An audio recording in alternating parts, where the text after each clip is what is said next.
Namaskar and a very warm welcome to yet another episode on Impact Leaders, Social Impact Leaders, Simply with Suparnaa. I have a very special guest here, and we're getting a lot of requests to be featured on this interaction. But the only criteria to be qualified to be on this interaction is that you need to be a SABERA awardee. The jury of the SABERA Awards should have acknowledged your work. So, in case you're doing good work in alignment with SDG, ESG principles in the field of sustainability, any one of the sustainable development goals, then we are looking for you. The SABERA jury is looking for you, such that we can acknowledge your work and, of course, amplify your voices, hoping to catalyze that journey on the sustainable development for the country. Before I introduce my guest, I would like to pay my obeisance to the higher power. Shakti has held me in good stead, and I'm going to recite an old Sanskrit verse, which essentially talks about Goddess Saraswati. And the meaning behind this Sanskrit stotra is to dispel the darkness of ignorance that resides in our hearts with the wisdom of knowledge. Ya kundendu tushara dhavala, ya shubhra vastravrita, ya veena varadanda manditakara, ya shweta padamasana, या ब्रह्मचित्त शंकर प्रभुतिभि देवै सदा वंदिता सा मां पातु Saraswati Bhagwati निशेष जाड्यपहा. Like I said, I have a very, very special guest here with me. Her organization is a SABERA awardee. She's none other than Nupur Garg, a leading investor in private equity and venture capital, and an advisor to large institutional investors. She is the founder of WinPe, a non-profit initiative that essentially enhances gender equity in the investment ecosystem. Thank you so much for taking the time for being here with us, Nupur. Hi, Suparna. Thank you for having me here. It's a pleasure. Super. You have always been somebody who has stood out with her work. I think every time that WinPe has participated as part of the SABERA Awards, it has intrigued the jury. And the jury, as you know, has been, leaders or representatives from across different sectors. And every one of them has acknowledged the need gap that WinPe is trying to address. So, first things first, what does WinPe mean? So, Suparna, it's a very, very simple short form, if I can use that word. WinPe stands for Women in Private Equity, so WNPE. But it obviously expands to cover women in venture capital and women entrepreneurs as well. Super. And Nupur, tell me something about yourself. Have you always been, because for me, I have always been a content person. I have always been driven by creativity, by arts. But when it comes to maths, when it comes to numbers, I mean, seriously, I have no clue about it. And I think I represent probably a lot of women out there. Maybe there is a lack of exposure to finances when you're growing up, or to subjects that deal with finances in schools. I'm not sure where that fear or where that lack of confidence in finance really kind of stems from, and let alone being, in investment or being a limited partner, as you was telling me about earlier. So, Suparna, this is one of my favorite gender stereotypes that I love to bust. So, for the longest time, people have believed that girls at a young age are not great at maths, and if they're not good at maths, they say it's all right, she's a girl, right? Women are not good at finance, but if you look at data, women form about 40 to 45% of STEM graduates. They're also 40 to 45% of B school graduates. So I think it is no longer true that women are uncomfortable with either numbers in the form of maths or in the form of stats or finance. But I think what works here is, yes, of course, the stereotype and how it affects a number of girls when they're growing up in terms of the exposure they get in school. And this is something I recently was contemplating on, and thanks to WinPe, I'm constantly in this reflection and thinking mode. When you have young kids, Um, so if you have to send one of your children to the market, you'll pick up the boy and you'll say, "Here is 200 rupees. Can you go to the shop, get me some milk, get me some bread?" So you encourage your children to get into financial transactions. So children getting exposed to financial transactions is building comfort. You know, the boys are taking to. So if you have a family business, the boys are taken to the factory, they're taken to the shop, they're taken to the office. They're sort of integrated into the dynamics of that business. It is less frequent for girls, especially if you have a family which has both a boy and a girl. Yes, there are a number of families that are no longer, discriminating or differentiating between boys and girls.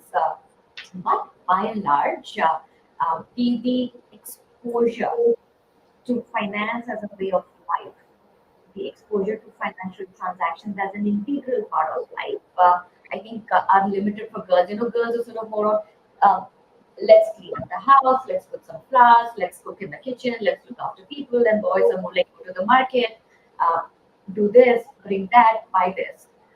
So a little bit of that is in the upbringing. But when we come to the industry, when we come to the professional space and we say, what is happening to the 40 to 50% STEM graduates and the 40 to 50% B school graduates, and why are we not able to capture them when it comes to, say, the investing industry, private equity, and venture capital?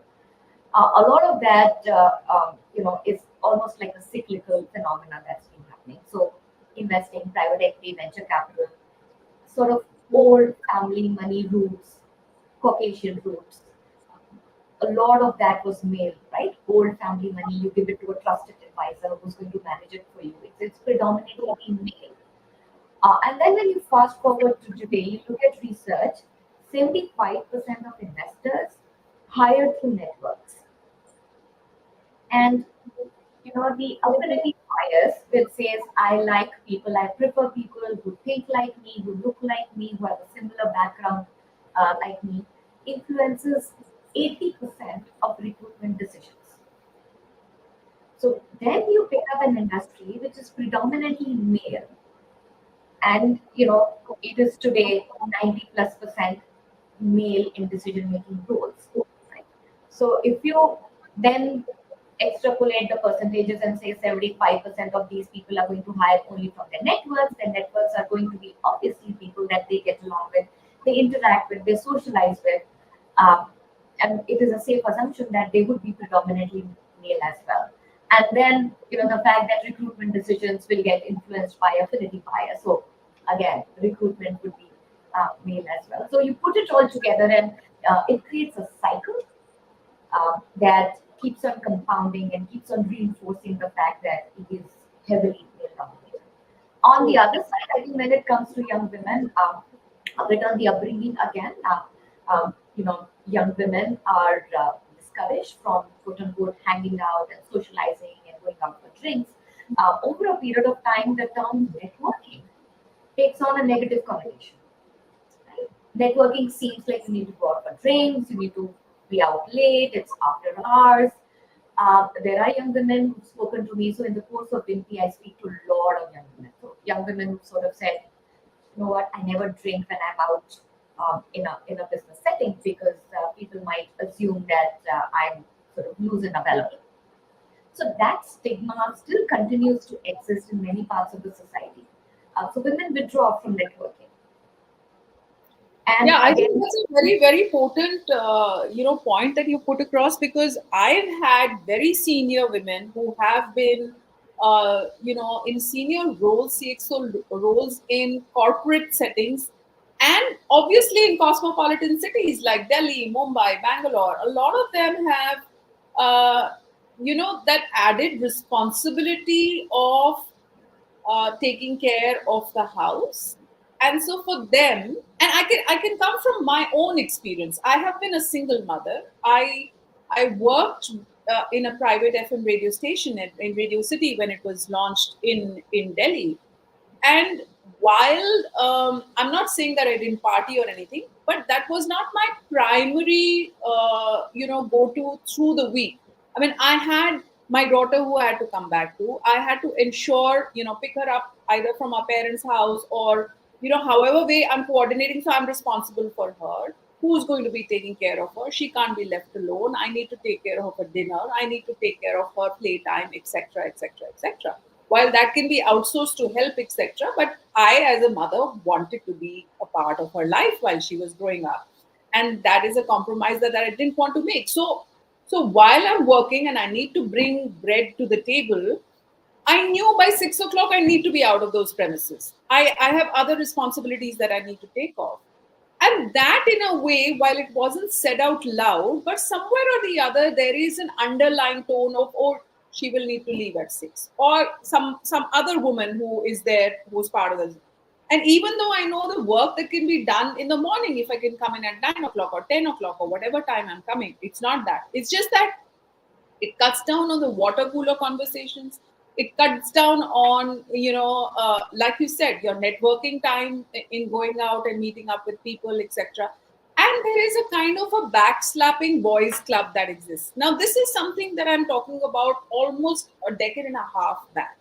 And I'm not sure if a lot of that has changed over the years, because, again, referring back to the women that I have interviewed, they seem to be saying a similar thing again and again.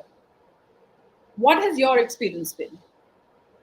So I completely hear you, Suparna, and I completely agree with you. I have been through a similar journey, not exactly the same, where I have sort of felt at 6 o'clock, I want to go back home, I want to spend time with my son. This thing about wanting to coordinate the play date, etc., etc., etc.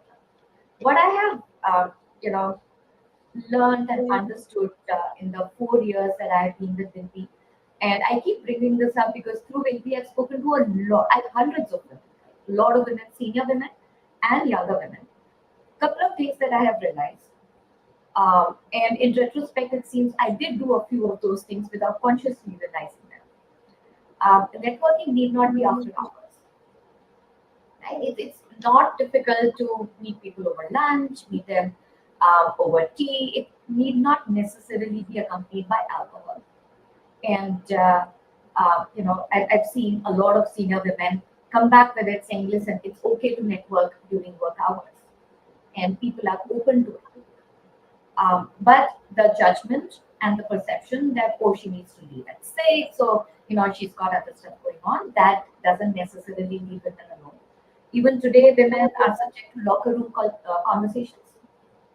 So you say backslapping boys club. I think that's a very polite way of talking about what could be going on in terms of the conversation, the culture, the maybe sexism that is coming out the workplace stuff. It is not yet completely diffused, and that will never get diffused till we have enough women in the workforce. But I think what is changing today is awareness. There are enough organizations that realize that the culture needs to change, and culture needs to become more respectful, more inclusive. Very importantly, the younger women who are entering the workforce today are confident enough to call out this behavior. They're confident enough to walk up to their seniors and the leaders in the organization and say that, listen, I experienced something that I'm not comfortable with, and I don't think it's okay. Mm-hmm. But again, I don't think we have enough of that. It has started, but there is a lot more that needs to be done. Hmm.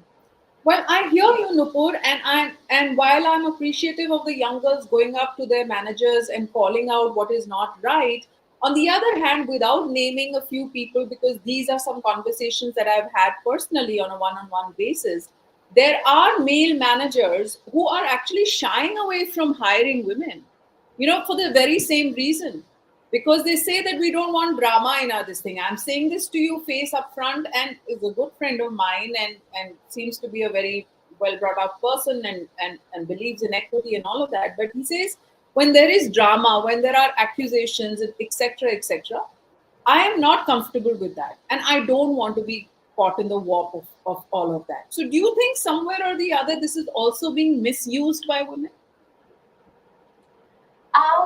I don't know about misuse, and I think we are very early in this journey to start judging, right? Because I think neither of the two genders are fully comfortable or are fully ensconced in the space that we have to be in. So, like you said, a male manager could be very uncomfortable in having women because that might mean telling other members of the team to stop using, say, the F word, for example, constantly. And again, this is something that comes up. The use of the F word, the Hindi MCBCs, and how it's uncomfortable for women, but how it's so normal in many cultures. So change is uncomfortable, and acknowledging that you need to change is the biggest step that one needs to change. One needs to take. And there are enough people, including women, who are uncomfortable with that. I have been through a workshop on unconscious bias, and I went into that workshop saying, educated woman, progressive. Of course, I don't have any unconscious bias, but I did. Of course. I came out of the workshop because you know what? I also had an upbringing which was full of stereotypes. And the fact that I went through that workshop opened my eyes. And and this is an example I frequently share because it is something that really happened to me. I was hiring a young analyst. She was a woman, and I'm asking her where do you stay. This was in Delhi. I said, "Oh, you stay in Civil Lines. Our office is in Aerocity. That's a long commute. Are you sure you can do it?" Analysts are required to work very long hours. You'll probably be going late in the night. How will you manage? And in my mind, I'm like, no, you're asking her all of this because she's a woman. And if this was a male candidate, you won't think twice about it. Right? So, but I could help myself. At that time, I told myself I was asking these questions because I was concerned about her safety and security. But once you spend enough time thinking about your unconscious biases, you realize that it's really not your job to think about it. She's old enough to take a call. If she thinks that she will not be safe commuting from Aerocity to Civil Lines at 11 in the night, she would not take the job. True that. So True that. we It have to does stop definitely ring a bell. Yes. everything. We have to stop second guessing everything. I think acknowledgement and awareness is really the biggest step. And I do know that there are companies that are working on these workshops. So WinPe has launched a set of unconscious bias assessments and trainings and workshops for the private equity and venture capital industry. Primarily from this point of view, let's just be aware of how we are approaching things and how we are approaching situations, how we are approaching people. And once that awareness starts to creep in, is only when we can take the next step. Wow, super. So you mentioned one aspect of WinPe where they're conducting these uh, very niche workshops and extremely important in terms of awareness for unconscious biases. And hopefully, I should be, I'm looking forward to being a part of one of these workshops because it's very intriguing. I keep challenging my own self as well, and I've had a few lessons in the process. What else does WinPe do? Okay. So WinPe is structured like an industry association, if I can say that. The initial thoughts that I had very clearly about WinPe was so having been a limited partner, and limited partner for the benefit of those who don't know are people who invest in funds and then the funds invest in companies. So you really top of the capital chain. Being a limited partner and running IFC's business in the region, I really had a vantage where I could look at the industry. And I could count the number of women in, partner level roles and decision making roles where they influenced capital allocation on my fingertips. And I did not see that number change over a decade. So I really wanted to do something about that. And my premise was that the industry needs to come together to make specific changes in how it is hiring, how it is screening talent, how it's supporting women. Because you see, in those 10 years, we don't say we didn't have any women in the industry. It's just that they didn't make it to the top. So we lost them somewhere, or we didn't support their growth somewhere. And I don't think there's anybody who can say that none of those women were good enough to become top management. So there's something that needs to change within the system. So the core of NP says that we need to change the industry. We need to change the practices, the culture. We need to, completely change how people are approaching hiring, investing, screening, due diligence, conversations in the room, talent management to become more equal opportunity, more equitable, more inclusive. Now, all of this we all recognize is going to take time to change, and especially in the private equity industry because it really doesn't recruit uh, the same way corporate India could. Probably if you put the industry together as an aggregate, there are 20 to 30 positions that are filled on an annual basis across say some 300, 400 firms. Right? So the hiring is very low. So changing the team composition is a very long-term process. So I said, okay, while we are following this long-term process, what do we do to the women who are already in the industry? And how is it that WinPe can support that?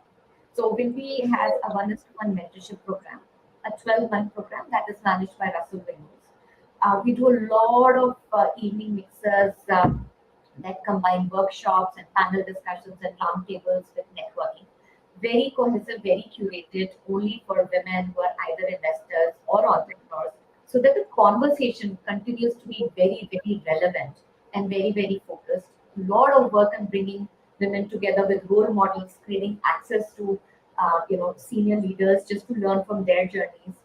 And while we are supporting the women who are already here, the third part of WinPe is saying, how can we build a talent pipeline and how can we convince young women that investing could be a very good career option. I mean, I love this industry. I think private equity is extraordinarily stimulating to your mind. You learn in every conversation. There are super smart people who are building really cool, innovative businesses, right? So it is an industry that one could really enjoy. But when we talk to young women, we constantly hear questions like, if I invest 10 years in a consulting career, I know I will become a partner. I don't see that in the private equity and venture capital industry because you know what? Show me how many women have made it to the top. So true. Data supports their argument. And then they hear about locker room conversations and the toxic culture that women are experiencing. So, the third part of our work is trying to convince women, sort of talking to them about private equity, venture capital as a career option, and connecting them to firms.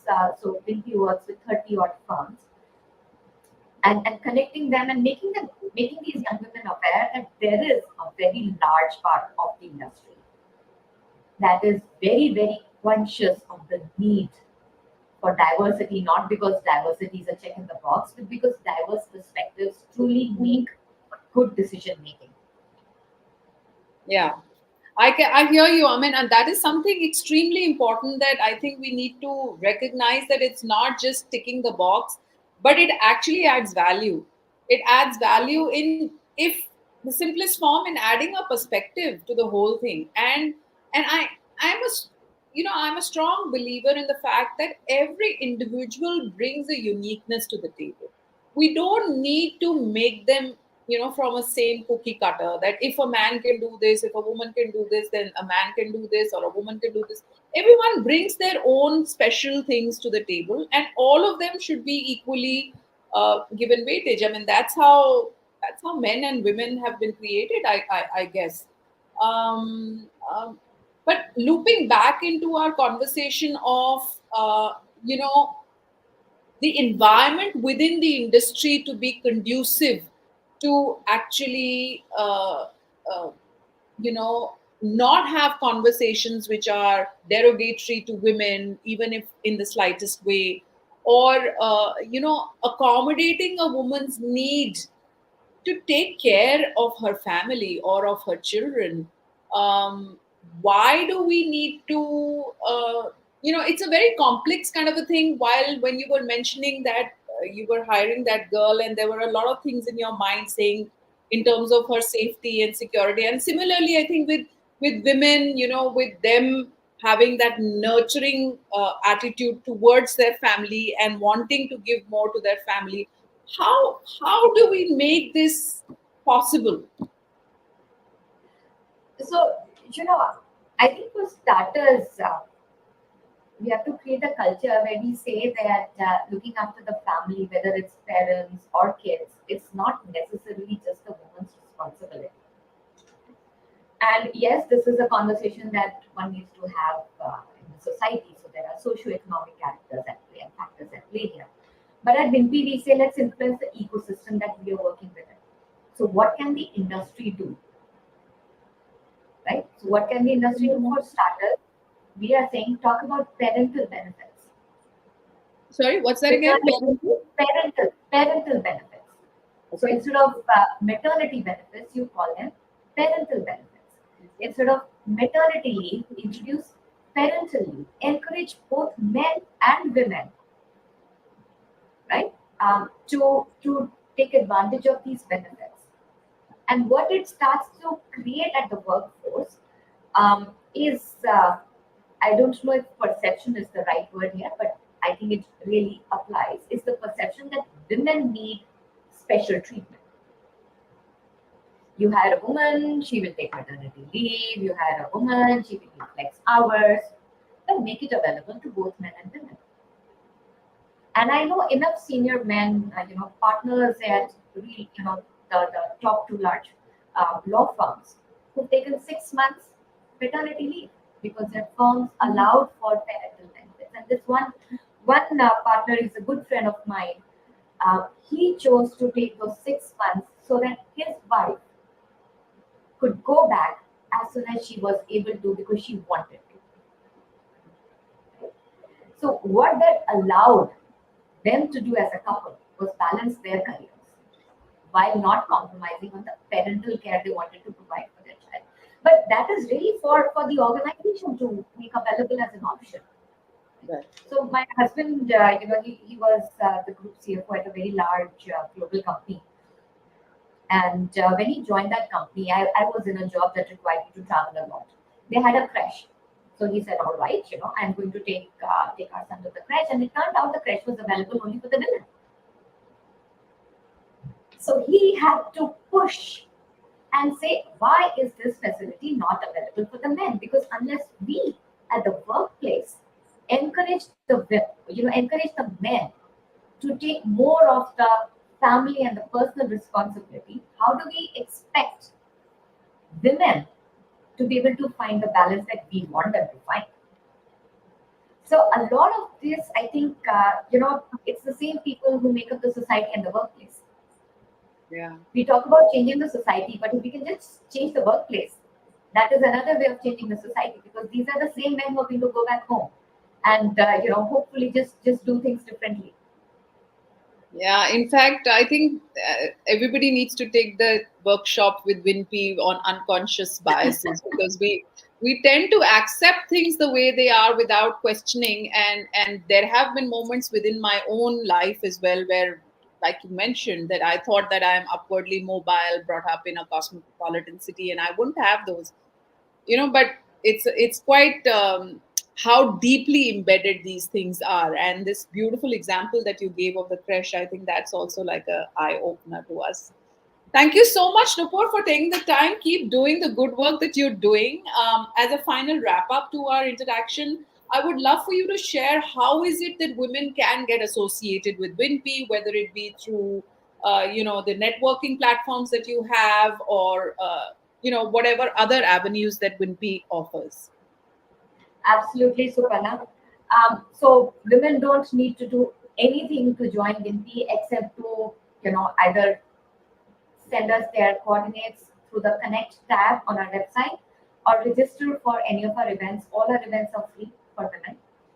Except for our annual summit, we have this annual industry conference every year in Mumbai. 300 plus delegates attend, and we've got the titans of the industry who come and it's like an industry conversation. You get into sustainability, you get into Gen AI, you get into what the world is thinking about India.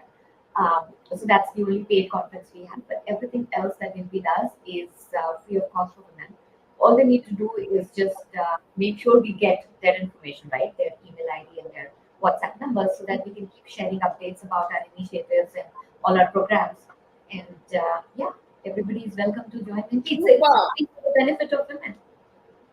We'll be sharing the website link as well for this conversation. And one last question for you. Have you actually now focused all your energies with WinPe, or do you continue to do your um, other work as well? So when I do continue to do other work, so I'm on boards, I'm on investment committees. I do have some advisory engagements as well. But with these, my passion, I believe strongly in what we're doing here. And if you give me an opportunity to share some of our impact numbers, I would love to do that. Please go ahead. Yeah. So, we have a fully fledged theory of change. And as of last year, calendar year, December 23, when we measured our impact, we've organized close to 40 events that have had more than 9,000 registrations from women. Our events have had about 96.3% satisfaction rating, which I think shows that we are doing a good job. And we've had more than 400 firms represented across, the 9,000 women who have registered. So I think we've really resonated very strongly with the women at large and also the industry.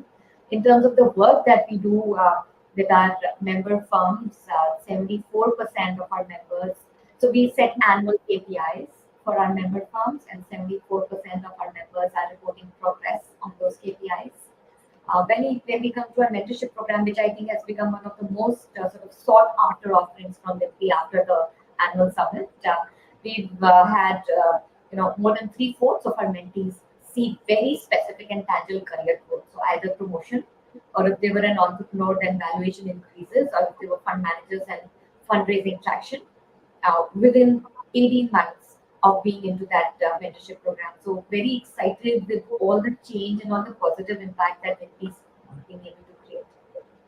Super. I think those are very, very positive numbers that you've shared, and all the best to you, and hoping to interact with you offline as well, and hoping to see your work through SABERA being recognized by the industry leaders in 2024 as well. Thank you so much, Look Nupur. forward to that. We've had 2 SABERA awards, so look forward to more. Absolutely. And have a beautiful day ahead. Thank you. Thank you so much. You too. Take care.